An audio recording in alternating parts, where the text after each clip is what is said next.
Hello friends, आज मैं आपको बहुब्रीहि समास और कर्मधारय समास में अंतर बताऊंगी और बहुब्रीहि समास और द्विगु समास में भी अंतर बताऊंगी। ठीक है, समास हम ऑलरेडी कंप्लीट कर चुके हैं।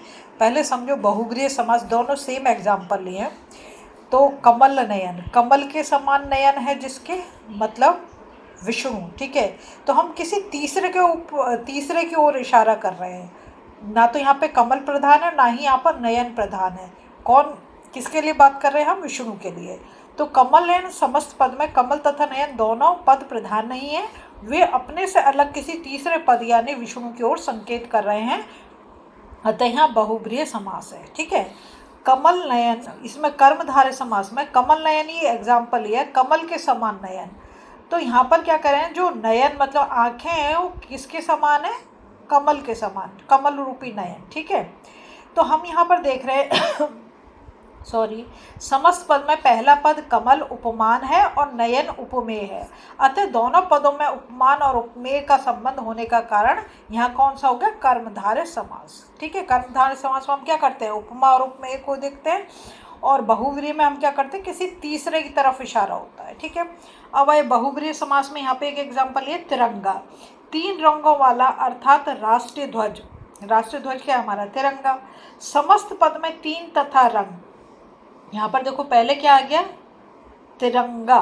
तीन तथा रंग दोनों पद प्रधान नहीं है, वे अपने से अलग किसी तीसरे पद यानी कि भारत के राष्ट्र ध्वज की ओर संकेत कर रहे हैं, अतः यहाँ बहुब्रीहि समास है। बात समझ में आ गई? मतलब बहुब्रीहि समास में समझ जाओ कि दोनों पद में से कोई भी पद प्रधान नहीं होगा, वो किसी तीसरे की ओर इशारा कर। दशानन, दशानन किसके हैं? रावण के, है ना? तो रावण की तरफ इशारा किया। यहाँ पे देखो द्विगु समास में तिरंगा, तीन रंगों का समूह, तभी हम उसे तिरंगा बोलेंगे। तिरंगा समस्त पद में पहला पद तीन संख्यावाची विशेषण है, नंबर आ रहा है तीन, है ना, को दर्शाता है, साथ ही पूरा पद समूह का बोध करता है, अतः यह द्विगु समास है।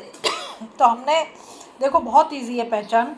बहुब्रीहि समास में किसी तीसरे की ओर इशारा करता है, द्विगु समास में हमें पहचानना है कि वो अगर नंबर आ रहा है, नंबर क्या होता है? हमारा विशेषण होता है।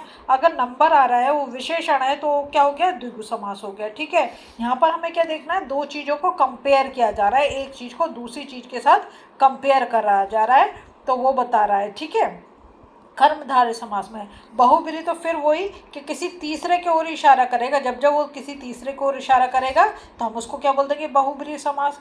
ठीक है, कर्मधारय में तुम्हें बता दिया कि दो चीज़ों को कंपेयर किया जाएगा, तो वो होगा हमारा कर्मधारय समास।